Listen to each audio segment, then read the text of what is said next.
Mumbai Pune express वेवर नवीन बोगद्याजवळ भीषण अपघात झालाय। या अपघातामध्ये तिघांचा जागीच मृत्यू झालाय। पुण्याहून मुंबईकडे जाणाऱ्या मार्गावर खोपोली एक्झिट जवळ हा अपघात झाला।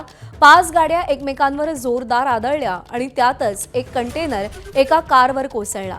त्याखाली चिरडून कारमधल्या तिघांचा मृत्यू झालाय, तर 3 ते 4 जण जखमी झालेले आहेत। गणेश महाप्रळकर आपले प्रतिनिधी आपल्याला अधिक अपडेट देतील। गणेश, हा अपघात नेमका कसा झाला आणि अपघातस्थळावर सध्या काय परिस्थिती आहे? प्रज्ञा, आपण बघितलं तर रायगडमधली सगळ्यात मोठी बातमी म्हणावी लागेल, कारण पुण्याच्या दिशेवरून मुंबईकडे येणाऱ्या जे खोपोली जवळचा जो एक्झिट आहे त्या एक्झिट जवळ हा अपघात झाला आणि या अपघातात जवळजवळ 5 वाहनं आहेत ती एकमेकांवर आदळल्याची जी माहिती आहे ती समोर आलेली आहे। आतापर्यंत आलेल्या माहितीनुसार एकूण 3 जणांचा आहे तो या अपघातामध्ये जागीच मृत्यू झालाय।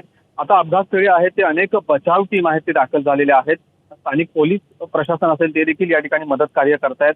आपण बघितलं तर अक्षरशः या वाहनांच्या अपघातामध्ये मोठमोठे कंटेनर आहेत ते देखील काही कार असतील यांच्यावर आदळून पडलेत आणि त्याच्यामध्ये अनेक नागरिक आहेत ते अडकून पडलेले आहेत।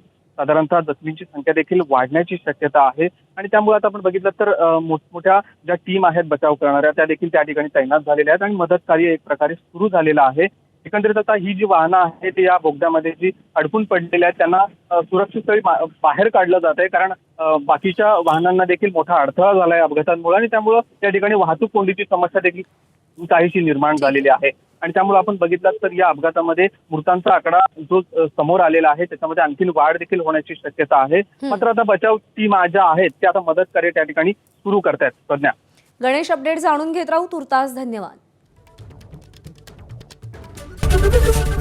एबीपी माझा, उघडा डोळे बघा नीट।